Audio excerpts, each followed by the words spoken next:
Naku, talaga itong dalawang ito, itong mga Crispaw na to, talagang pinaiikot na tayo.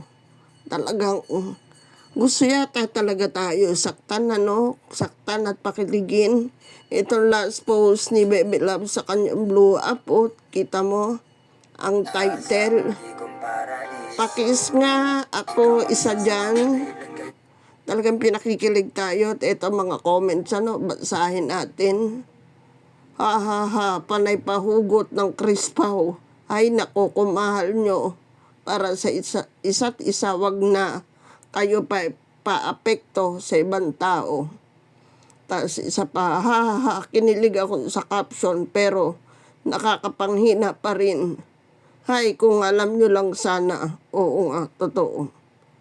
Mahirap din kasi. Tapos ito pa isa pa, masaya na kami sa mga tuktok nyo, mga tuktik nyo, pasagutan na lang kayo. Daming emoji ng smile. Ito pa.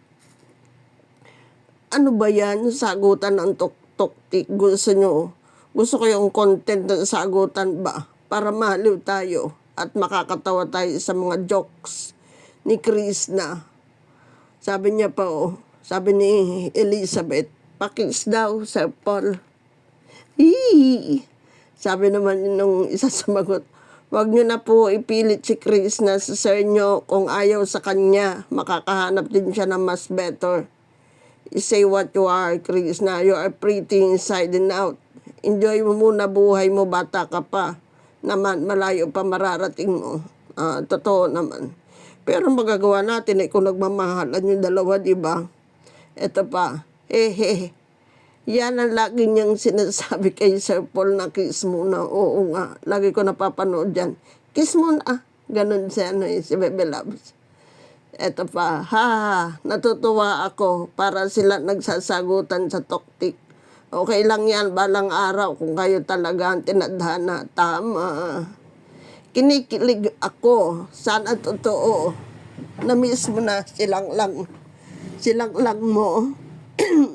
Chris na, baka naman naghihintay lang siya sa PB House.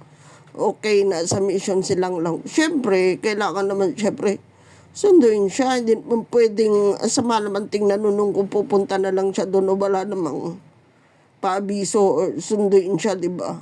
Pangit naman tingnan nun. Para kay ex ba yan, Ploy? Wow, ex na talaga.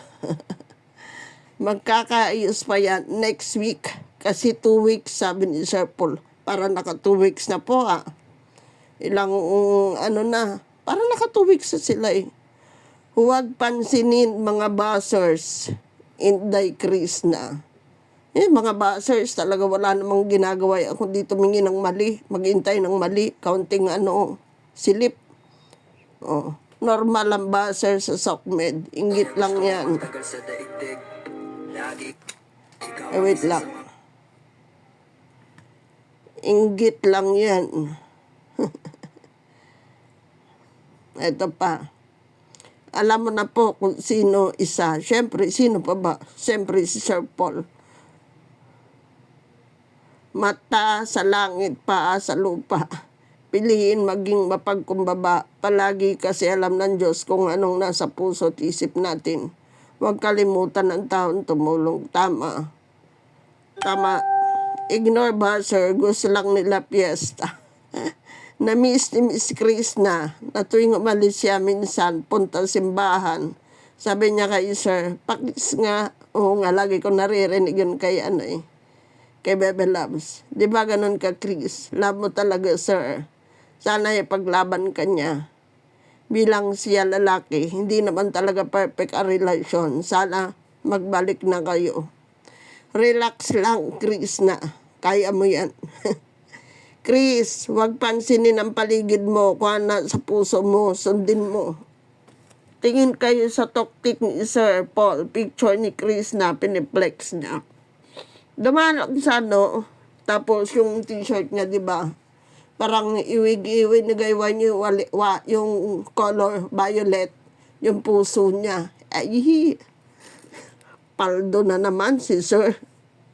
Di ba? Mga pala desisyon yan tuloy na bas naman makinig Mahilig tayo sa comment na kilig. So ayan, natatapos kayo nagturo para sa ano yun? Sir Paul, miss ka na ni Chris na ang kiss mo. Sige na, kiss na. Love you, Chris na. Tuloy lang para maubos. Ay, matubos. Wag na, kaya naman tubusin ni Chris na yun ang siya lang. Basta masipag lang siya. Mas maganda yung sarili niyang kitang itutubos niya para walang maraming di ba pagka ganun. Pinangungunahan na naman natin pero sa opinion ko lang mas maganda yung pinaghirapan niya. Alam mo naman ang mga baso Sige dahil hugot mo lang yan. Hindi makalimutan, ikis mo na, Chris na. Ingat dahil. Huwag pansinin na ang iba, maging seriously na lang sa inyong dalawa. Maganda na lang din nyo i-public ang relasyon. At least may communication kayo lagi. Mahalin nyo ang bawat isa. Malay namin bigla na lang kayo magpakasal soon. Sana. Pakis daw, Sir Paul. O dami nagsasabi, Sir Paul, o pakis daw. Tama. Kahit anong mangyari, huwag kalimutan ang taong tumulong para may maiaahon sa hirap ng buhay. Be strong. We always support you in a good way. And please lang, huwag kang papatalo. Always pray. Praying is a key.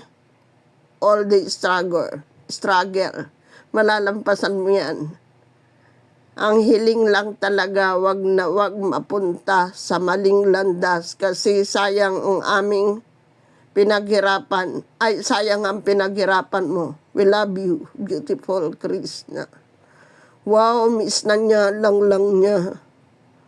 Kaya ganda talaga ni Chris. Talaga hindi nakakasawa beauty niya, Natural yung beauty niya. Tapos, sinabay pa yung pagiging kalog niya. Doon talaga kumanga yung beauty niya. Tapos yung kalog niya. Ang yun ng sense of humor niya. Hintayin mo dyan, Chris. May mission pa lang. Sundayin ka na dyan. Sigurado, miss ka na talaga noon. Ikaw lang mahal niya. Huwag kang patalo. Huwag isuko si Sir. Paglaban mo siya. Siyempre, dapat ipaglaban din siya ni Sir. Hindi lang si Bebe Loves. Oo, miss ka na. Ako na lang kiss and hug mo, Chloe. Love yan. Siya ang nawalan, hindi ikaw. Kaya be happy lang. Uy, ito may mga bitter pa yung mga sumamahan loob. Katulad ko. Pero sa akin, masama din ang loob ko, tampo ko. Pero syempre, pag sinuyo na, bibigay na, di ba, Bebe Loves? Ganun talaga, yung pahalagahan lang ba yung sarili. Bigyan ng halaga yung pagkatao, yung pagkababae. Di ba? Yung bigyan ng respeto ang sarili. Ganun. Umuwi ka na para mapagbigyan ka ng matamis. Nilang lang. Napanaginipan ba naman kita kagabi, be? Oo, kung minsan ganun din, napapanaginipan ko si Chris na, si Bebe Loves. Sir Paul, pakis daw ang Bebe Loves mo. Huwag nyo nang pahirapan ng mga sarili nyo. Alam namin na miss nyo na ang isa't isa. Okay.